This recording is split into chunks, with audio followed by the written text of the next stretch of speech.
Thanks for clicking in the Coaching Corner. I am RJ Adams, and more questions and answers today because we're flooded with emails all the time. We thank you for the support. If you want to get in contact with us, go to the Virtual Channel Network contact page, or you can call 866-580-9895. We'll take your questions and try to answer them for you. Okay, anyone here? Any questions? Yeah, Julie. Is there anything we can do outside of class for homework, books, or anything we can do to help further our career? You know, I don't recommend books. I really don't. I mean, if you want to like browse through the Stanislavski book because it's got all the basic fundamentals of good acting, he was the real scientist, that's fine. But most books written about acting are written by acting coaches who want to promote their schools, and there's nothing wrong with that. I mean, what Stanislavski did say was that the nature of an actor is nothing more than the normal state of a person in real life. And if that's true, then you should be able to walk into the Samuel French bookstore and the shelves are all empty except for one book that says Learn Film Acting by God. And you open it up and it's got one word written in it and it's called react.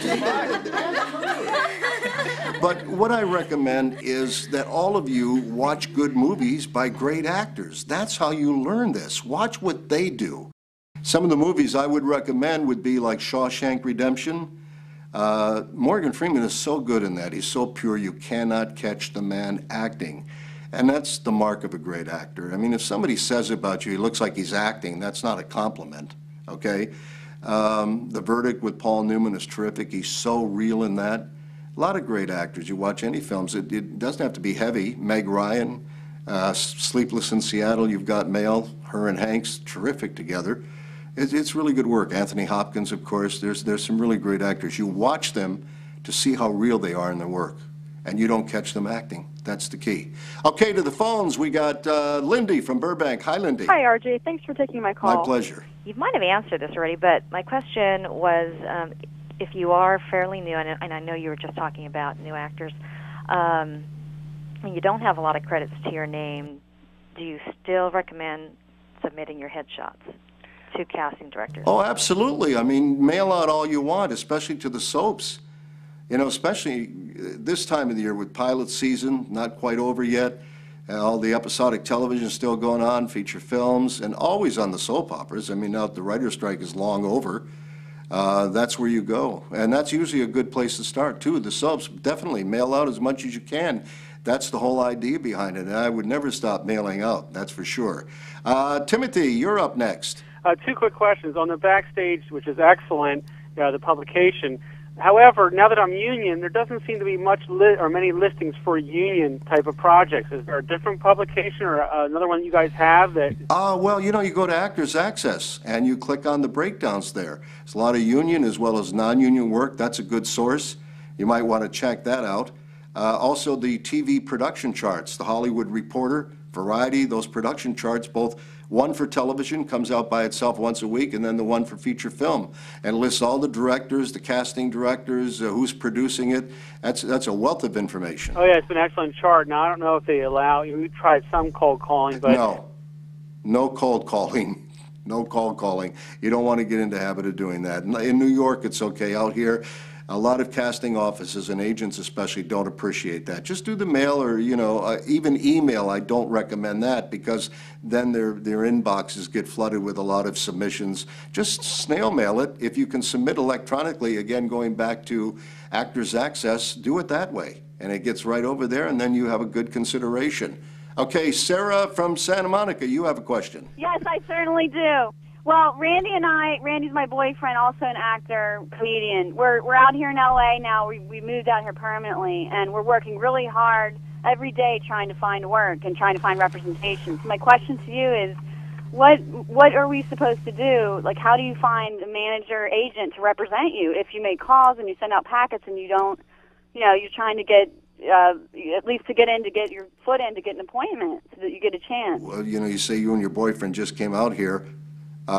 From where? New York, doing off-Broadway, off-Broadway? Did you come from Chicago? Were you in theater in Chicago? Have you done television on the East Coast? I don't know your background. So if you just moved here from like Little Liverpool, Ohio, it's going to be a little tough because a lot of people coming into this market all the time. But, you know, do your mailings and submit, and who knows? I mean, you know, anything can happen.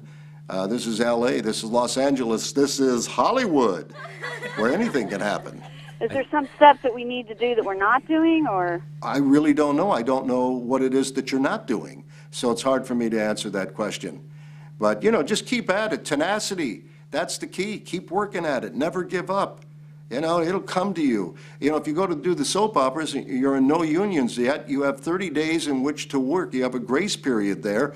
You can go on all the soups and work under AFTRA's jurisdiction, and you get a 5 and under, which is, you know, 5 lines or less, or special business. That's your ticket to go over and join the Screen Actors Guild. After you're in AFTRA, try saying that 10 times, for 1 year.